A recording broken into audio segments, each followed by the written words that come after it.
Bubu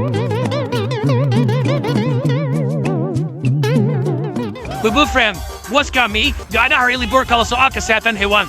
Jika bubu friend menemukan kasus penyakit hewan, segera laporkan petugas kesehatan hewan terdekat atau hubungi hotline krisis center pelaporan penyakit hewan Bijan PKHT nomor berikut. Kami siap tugas kapanpun.